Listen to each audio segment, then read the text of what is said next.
পুরুষ কোনো সস্তা প্রাণী নয়। সে অনেক কষ্ট, দায়িত্ব আর ত্যাগের ভিতর দিয়ে গড়ে ওঠা এক বাস্তব জীবনযোদ্ধা। সে নিজের সুখ স্বপ্ন অনেক সময় পাশে সরিয়ে রেখে সংসারের জন্য লড়াই করে যায়। দিনরাত পরিশ্রম করে শুধু একটু শান্তি আর স্থিতির জন্য। বিনিময়ে সে খুব বেশি কিছু চায় না, শুধু একটু ভালোবাসা, একটু সম্মান আর দুটি সান্ত্বনার কথা।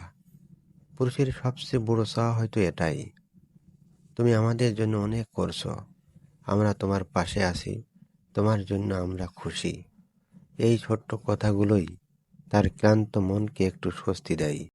দিন শেষে সে আর অভিযোগ শুনতে চায় না, কারণ সারাদিনের যুদ্ধ, চাপ আর সংগ্রামের পর কাছের মানুষের কটু কথা বা অভিযোগ তার ভেতরটাকে আরো ভেঙে দেয়।